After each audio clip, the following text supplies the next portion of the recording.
बदायूं में गंगा नदी ने अपना रौद्र रूप अख्तियार कर लिया है। दातागंज तहसील क्षेत्र से तबाही की ऐसी तस्वीरें सामने आई हैं जिन्हें देखकर किसी का भी दिल दहल जाए। पहाड़ों और मैदानी इलाकों में हुई भारी बारिश के बाद उफान पर आई गंगा अब पानी उतरने के साथ साथ तेज कटान कर रही है।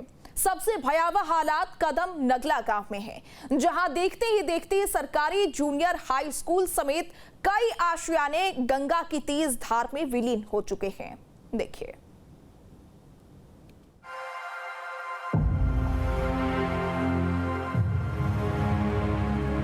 उफनती लहरें, जमींदोज होते आशियाने और अपनी ही आंखों के सामने अपना सब कुछ नदी में समाते देखते ये बेबस ग्रामीण।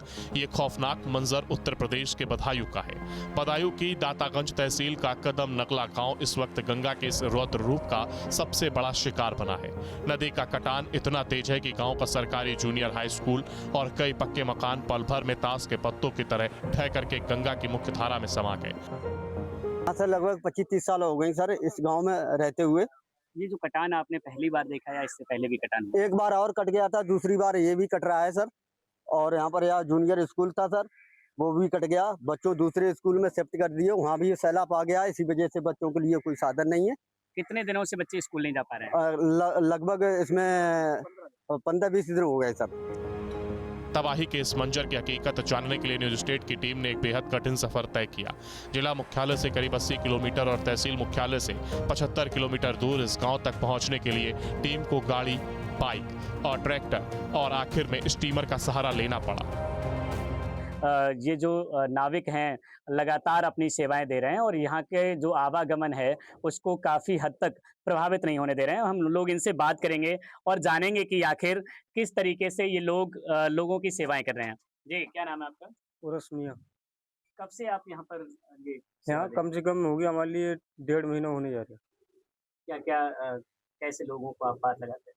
यहाँ से राशन वगैरह, दवाई गोली वगैरह के लिए बूंदी से लेके जाते हैं, लेके यहाँ पर नहीं आते हैं। अच्छा, मैं ये जानना चाहूँगा अगर मान लो रात में किसी के लिए कोई समस्या होती है, तबीयत तो खराब, लेके जाते हैं, रात में से लेके जाते हैं। गांव पहुंचते ही जो नजर आया वो सिर्फ बेबसी और तबाही की दास्तान थी। कटान की रफ्तार इतनी तेज है कि लोगों को संभलने का मौका तक नहीं मिल रहा। अपने घरों में कीमती सामान निकाल करके सुरक्षित स्थानों की ओर वो भाग रहे हैं। कई परिवारों ने सड़क किनारे खुले आसमान के नीचे अपना अस्थायी आशियाना बना लिया है।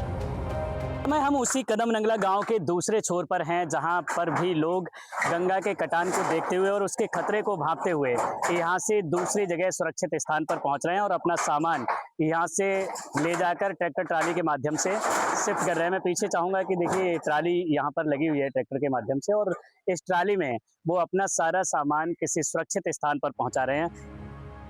गंगा सिर्फ घर ही नहीं निकल रही बल्कि किसानों की उम्मीदों पर भी पानी फेर रही है। सैकड़ों बीघा कृषि भूमि फसल समेत नदी में समा चुकी है। किसानों के सामने अब ना रहने को छत बची है और ना ही पेट पालने के लिए रोजी रोटी का कोई साधन। क्या नाम है आपका? मेरा नाम धीरेन्द्र पाल सिंह है।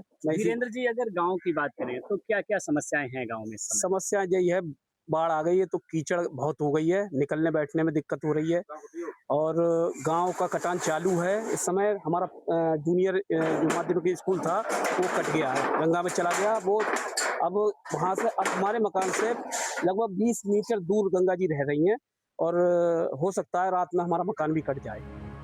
हालात की गंभीरता को देखते हुए दातागंज के एसडीएम प्रशासनिक टीम के साथ मौके पर पहुंचे और बाढ़ पीड़ितों में राहत सामग्री बांटी। आवागमन को सुचारू रखने के लिए प्रशासन ने 4 स्टीमर तैनात किए हैं ताकि मुसीबत के वक्त में ग्रामीणों की आवाजाही न रुके। कदम नगला गांव की यह भयावह तस्वीर सिर्फ एक गांव की बर्बादी नहीं है बल्कि उन सैकड़ों परिवारों की साझा पीड़ा है जो कुदरत के इस कहर के आगे बेबस है। राहत सामग्री तो मिल रही है लेकिन अपना सब कुछ गंवा चुके ये ग्रामीण अब सरकार से सिर्फ एक ही मांग कर रहे हैं और वो है स्थायी पुनर्वास। अब देखना यह है कि प्रशासन इन बेघर हो चुके लोगों का भविष्य बचाने के लिए कब तक कोई ठोस कदम उठाता है। वाकई कुदरत के इस कहर ने कदम नगला गांव के लोगों का सब कुछ छीन लिया है। तात्कालिक राहत सामग्री तो जरूरी है लेकिन इन बेघर हो चुके लोगों के आशियाने और उनके बच्चों के भविष्य को बचाने के लिए सरकार को जल्द से जल्द स्थायी पुनर्वास की व्यवस्था करनी होगी। Team news state.